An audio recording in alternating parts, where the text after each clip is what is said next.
प्रेम पैदा होना चाहिए।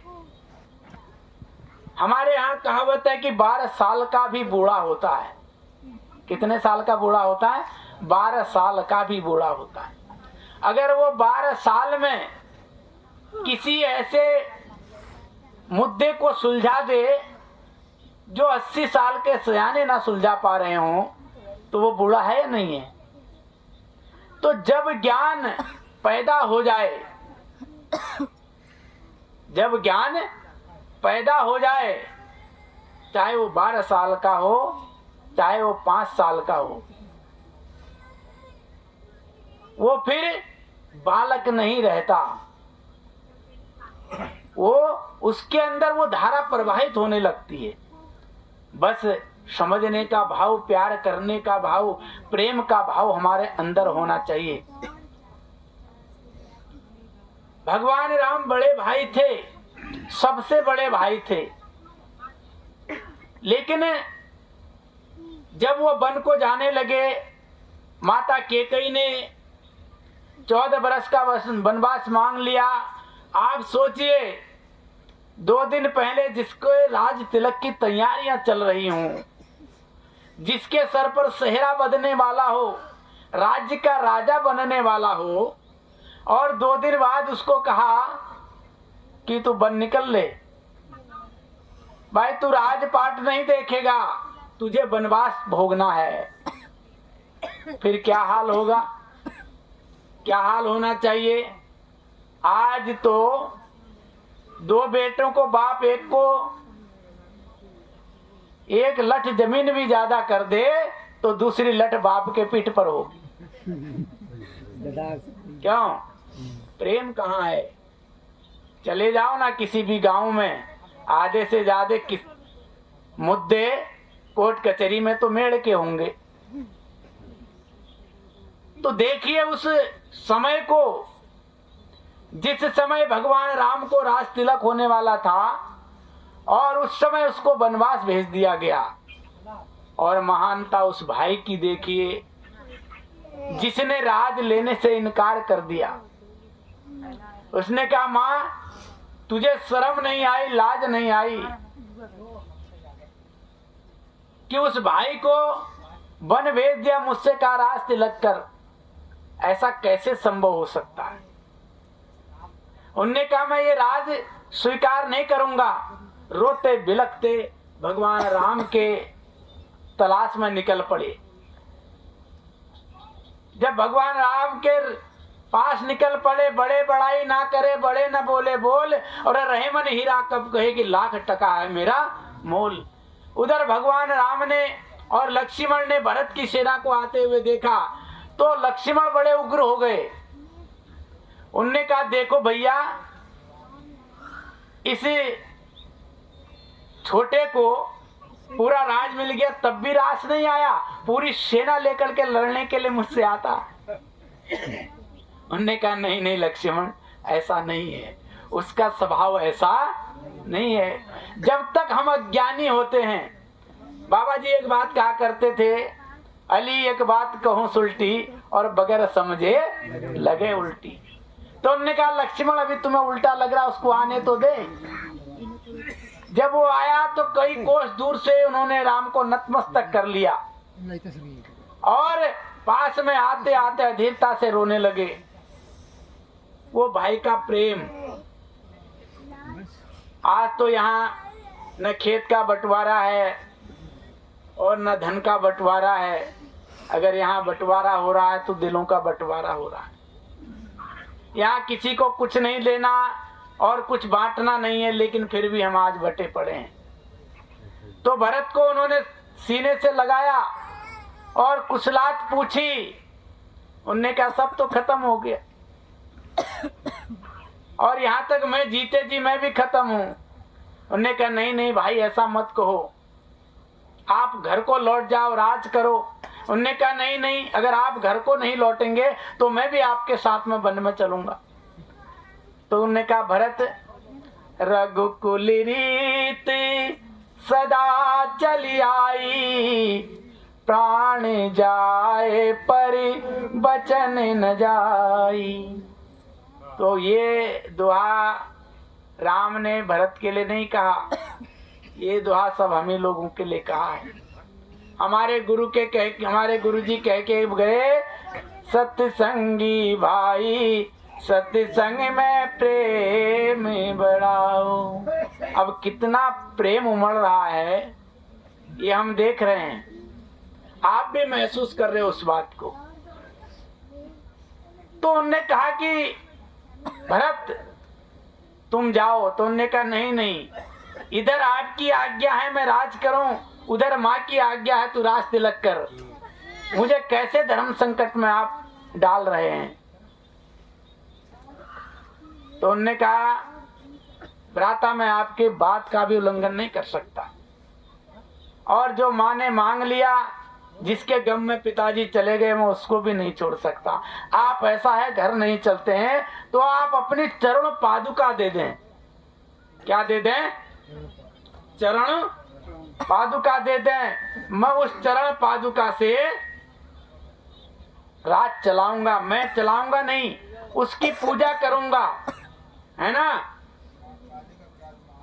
तब भगवान राम ने अपने पैरों की खड़ाऊ निकाल करके लक्ष्मण भरत को दी, और तब भरत उस खड़ाऊ को लेकर के 14 वर्ष तक उन्होंने राज किया। तो आज हम खड़ाऊ को, केवल खड़ाऊ से जिसने सारा राज चला दिया, आज तो हमारे पास सब कुछ होते हुए भी आज हम उसके प्यार को समझ नहीं पा रहे हैं, है ना। आज हम उस प्यार को समझ नहीं पा रहे हैं। आज हमारे मन के अंदर अनेक प्रकार की भावनाएं, लालसाएं पैदा ले रही हैं। क्यों? क्योंकि असल में हम परमात्मा को जान नहीं पाए। हमने रामायण भी सुनी, अरे हम भाई है ना, गुरु भाई है ना, भाई का प्रेम करने वाला तो बने। रामायण हमें सिखाती जरूर है, हम रामायण के पाठ करते जरूर हैं, लेकिन जीवन में कितना रामायण और महाभारत को उतारते हैं हम समझ नहीं पाते। रामायण को हम इतना उतारते हैं कि हम राम युद्ध कर ले रहे हैं।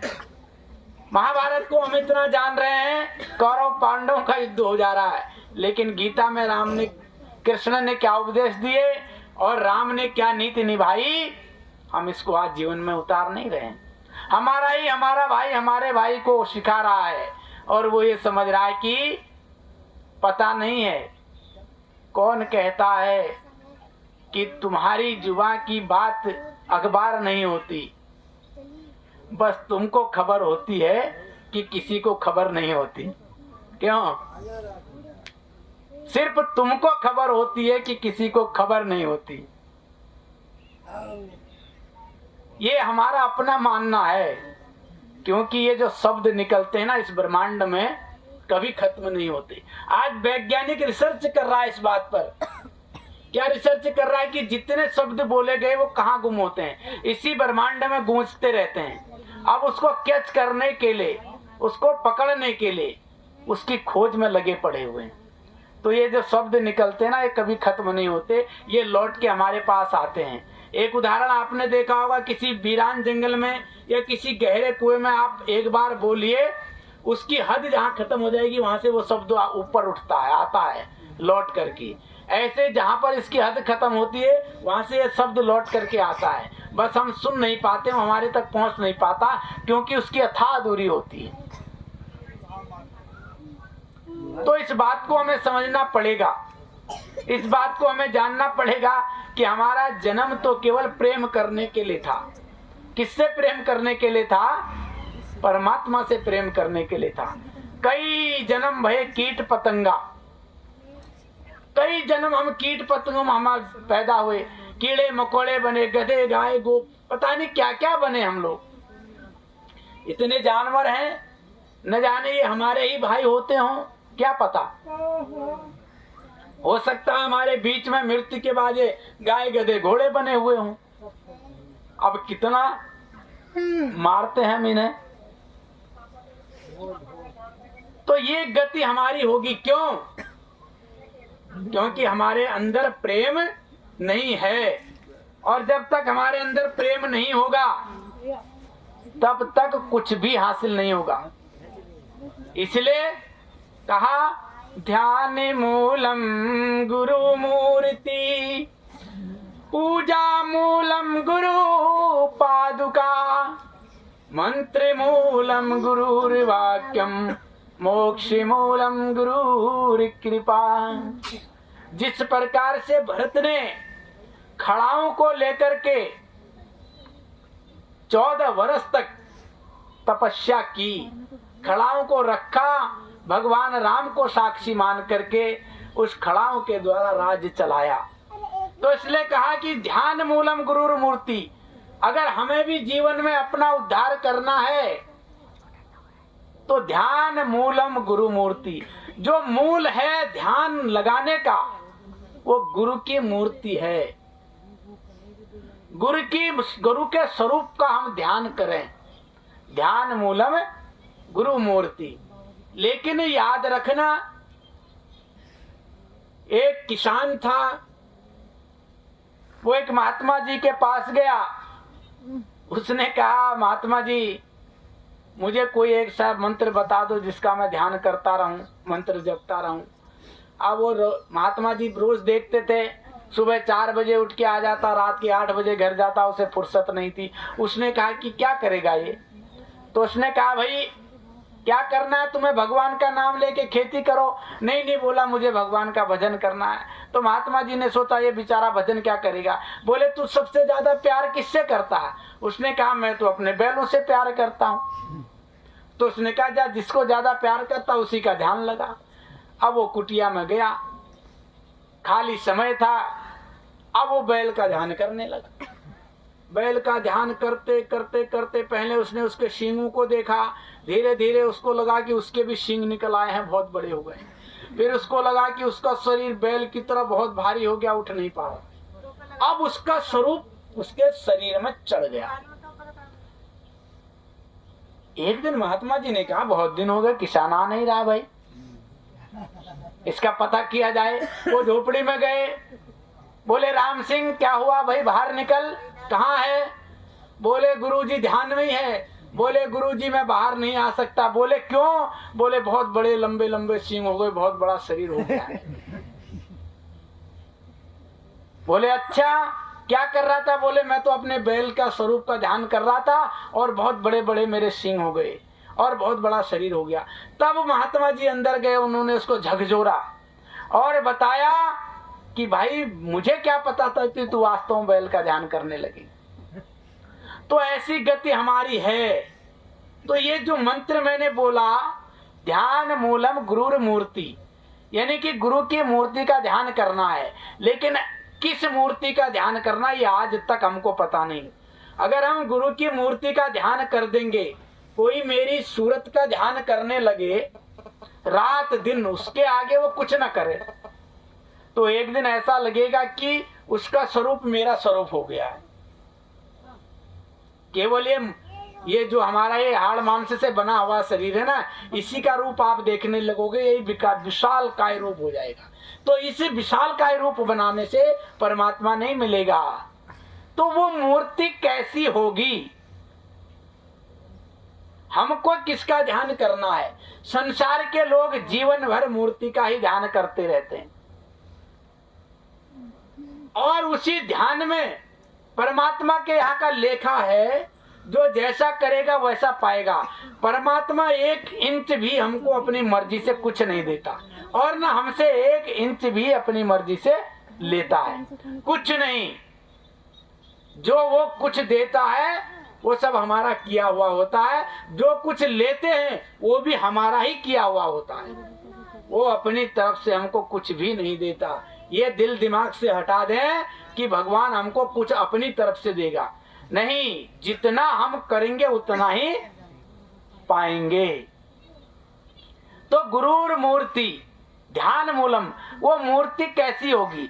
तो संसार के लोग जो ध्यान लगाते हैं, तो मूर्ति में ध्यान लगाते हैं, तो एक दिन उनको पाषाण का ही जन्म मिलेगा, पत्थर का ही जन्म मिलेगा, क्योंकि हमने पूरे जीवन भर उसी का ध्यान किया। परमात्मा प्रकट हुए नहीं, परमात्मा ने इतनी लगन तो हमारे अंदर थी नहीं, केवल मूर्ति के आगे अगरबत्ती जलाई और अगरबत्ती जलाते ही प्रार्थना शुरू हो गई, मेरा रोग ठीक हो जाए, मेरे लड़के की शादी बढ़िया जगह हो जाए, मेरे लड़की को अच्छा घर बार मिल जाए। नाना प्रकार की वासनाएं इच्छाएं शुरू हो जाती हैं। भक्ति की नहीं, मजदूरी पहले ले लेते हैं। तो भला होगा कहाँ से, भगवान मिलेंगे कहाँ से? तो हिसाब किताब बराबर हो जाता है, तो हमको वही चीज मिलती है। और हम जब इस दुनिया में, आज हमको मनुष्य का शरीर मिला, तो भैया जी ने शायद सुबह पढ़ा या अभी पढ़ा कि कैसी गति हो गई है, जैसे श्वान कांच मंदिर को, जिस प्रकार से कुत्ता कांच के घर पे देखता घुसता है, कांच के मकान में चारों तरफ बहुत सारे कुत्ते दिखाई देता, भौंकना शुरू करता है। वो समझता है कि मेरे जैसे और भी कुत्ते इसके अंदर आ गए हैं, ऐसा भ्रम का पर्दा उसके अंदर पड़ जाता है। ठीक ऐसा ही पर्दा हमारे अंदर भी पड़ा हुआ है। आज हम इतने भ्रमित हैं कि हम इस बात को नहीं समझ पा रहे हैं कि हम पूजा किसकी करें। तो वो जो मूर्ति है, वो मूर्ति कैसी है, उस मूर्ति का हम ध्यान कैसे करें, इस बात को समझना है। आगे कहा पूजा मूलम गुरु पादुका, ये सबसे बड़ी कृपा है। हमको पूजा किसकी करनी है? गुरु पादुका की, गुरु के चरण कमलों की। अभी भजन गाया था किसी बहन ने, गुरु चरण कमल बल हारी रे दाता, चरण कमल बल हारी रे, मेरे मन की दुविधा तारी रे, गुरु मन की दुविधा तारी रे। तो क्या कहा गुरु ने? कैसा कहा? गुरु चरण कमल बल हारी रे, मैं गुरु के चरण कमलों पर बलिहार जाऊं, न्यौछावर हो जाऊं। गुरु चरण कमल बलिहारी रे, मेरे मन की दुविधा टारी रे। कहा कि उन्होंने मेरे मन की दुविधा को खत्म कर दिया, मेरे मन की दुविधा टारी रे।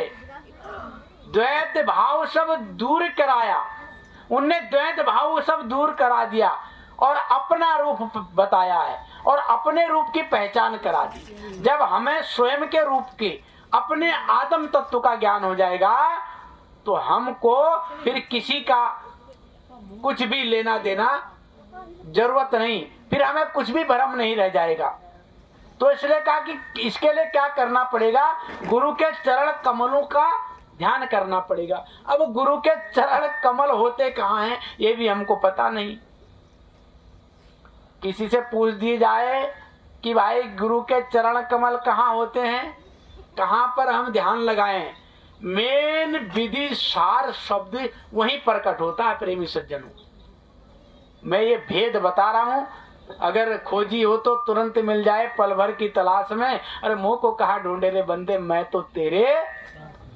आपने कितना ही भजन किया हो आज तक, जिस दिन सार भेद हम बताना शुरू कर देंगे, मैं पहले भी कहता था, आज तो 5% लोग विरोध कर रहे हैं, उस दिन 100% लोग हमारा विरोध करना शुरू कर देंगे। सार भेद मैं तुम्हें यही बता रहा हूं और अभी बता रहा हूं, इसको पकड़ो। जहां पर गुरु के चरण होते हैं वहीं पर सार शब्द प्रकट होता है।